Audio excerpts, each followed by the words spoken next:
예, 안녕하십니까. 순직해병특검 정미정 특검보입니다. 오늘 브리핑 시작하겠습니다. 오늘은 호주 대사 사건 수사 결과를 말씀드리겠습니다. 특검은 최상병 사건과 관련해 공수처의 수사 대상이던 이종섭 전 국방부 장관을 호주 대사로 임명하고 출국 금지를 해제하여 해외로 도피하게 한 윤석열 전 대통령, 조태용 전 국가안보실장, 장호진 전 외교부 1차관, 이시원 전 대통령실 공직기강 비서관, 박성재 전 법무부 장관, 심우정 전 법무부 차관을 범인 도피죄 등으로 오늘 불구속 기소하였습니다. 범행 개요를 간략히 설명드리겠습니다. 최상병 사건이 벌어진 뒤 2023년 8월경부터 이른바 VIP 경로에 따른 수사 외압 의혹이 언론과 정치권에서 불거졌습니다. 이종섭 당시 국방부 장관은 2023년 7월 31일 경로한 윤 전 대통령의 전화를 직접 받았고 같은 날 예정되어 있던 수사 결과 언론 브리핑을 취소하라는 지시, 사건 기록을 경찰에 이첩하지 말라는 지시를 직접 내렸습니다. 당시 국회 국방위원회에서 사건의 핵심 당사자인 이종섭 전 장관을 불러 윤 전 대통령과의 통화 내용 등에 대하여 추궁하였고, 당시 야당은 이 전 장관을 직권남용 혐의로 공수처에 고발하였습니다.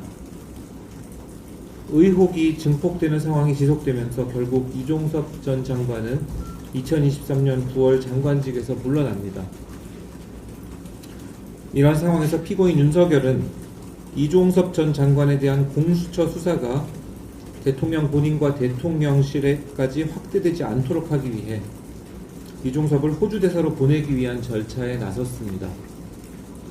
2023년 11월부터 대통령의 지시에 따라 대통령실, 외교부, 법무부는 절차와 요건을 무시한 채 이종섭이 호주 대사로 임명될 수 있게 만드는 역할을 분담했습니다. 먼저 외교부는 공관장 자격심사를 담당했습니다. 미리 결론을 내놓고 형식적 심사만을 거쳐 이종섭에 대해 적격 결정을 하였습니다. 법무부 인사정보관리단, 대통령실 공직기강 비서관은 인사검증을 담당하였습니다. 이종섭 전 장관은 고위공직자 범죄 피의자였고 이와 관련한 구체적 내용이 언론에 연일 보도되고 있었음에도 이를 의도적으로 무시한 채 검증 결과 문제 없음이라는 결론을 냈습니다. 법무부 장관과 차관은 출국금지 해제를 담당했습니다.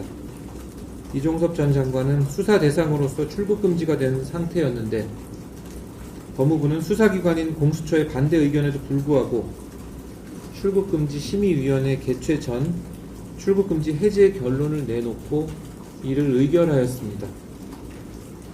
결국 이 사건은 최상병 사건 관련 수사 외압 사실을 은폐하기 위하여 의혹의 핵심 당사자이자 대통령과의 연결고리인 이종섭 전 장관을 외국으로 도피시킨 중대한 범행입니다. 특검은 법과 원칙에 따라 이 사건 공소 유지에 최선을 다하겠습니다. 이상으로 오늘 브리핑 마치겠습니다.